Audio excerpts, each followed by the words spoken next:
So in the previous video for SAGE, I talked about the importance of this barroom napkin model that Tom and I originally sketched out and started to build and revise, and eventually really became sort of a conceptual model for what Dedoose is, what we're trying to do. And so I want to dig into that just a little bit further, just with this slide. Think about. Sorry, wrong screen there. Bam. There we go. All right, so on the left is A. That's Tom. On the right, that's the other A. I guess we should change these labels. That's Eli, the quant dude coming into conversation with the qualitative research expert and the nature of our work, right? And so that's what this stage of the slide is supposed to illustrate.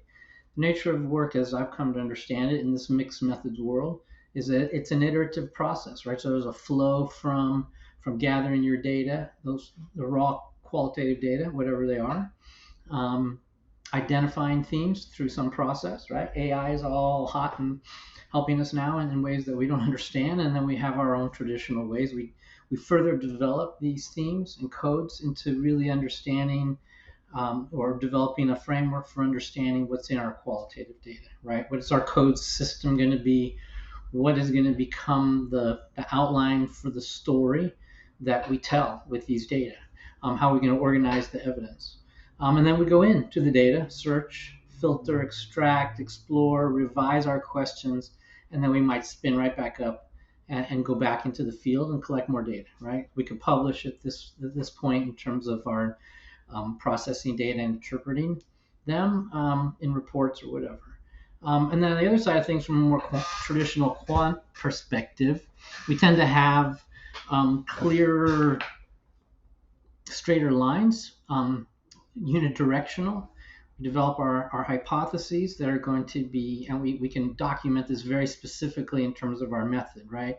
We know the measures we're going to use. We know their psychometric properties. We know their histories and validity based on applications to standardized populations. We have all of that evidence already in hand, and we rely on that as a measure of trust for the measures that we're going to employ in some unique way. We're going to then run those analyses on the samples of people that we think are particularly important for our study, kick out those tests, get those statistical results, and then report. But bringing these things together is really what we were trying to do. I don't know how intentional it was, but we found ourselves trying to do that. I think probably from Tom's perspective, it was more intentional, and from mine, it was, I'm just curious. So one of the things that I learned at UCLA in being introduced to the eco-cultural family interview, right, back to what we were talking about with Tom, is these quantitative dimensions that can be built on top of qualitative data, and understanding that, and not from a extensive experience with qualitative data and investigation, but appreciating them and respecting them, believing that there was more there that I could enjoy in terms of the work that I was doing. The idea of overlaying numerical dimensions gave me a lot of comfort. Because it made sense in how we build these dimensions. It's just how we build any quantitative measure, right? We have ideas about some concept, we test around, we ask a lot of questions of a lot of people, we see a lot of happiness over here and not a lot of happiness over here. We start asking questions and we say, oh, people who answer these questions a lot are happy. We call those 10, and these people are ones, and then we develop our items and test on other people. So we can do that work. But with the and so that's where these things came from. And so this is just taking us back and deconstructing, in a sense, ultimately maybe some measure, but building it off of the data. And I love calling these ground dimensions because to me the ground is the natural lives that our participants live in, and we're building these dimensions off of that place as opposed to a measure that serves as a proxy for that translation of the ground into how we're understanding things. So that was exciting to me because numbers just get me excited, right? In a weird way, especially since the way that just came out.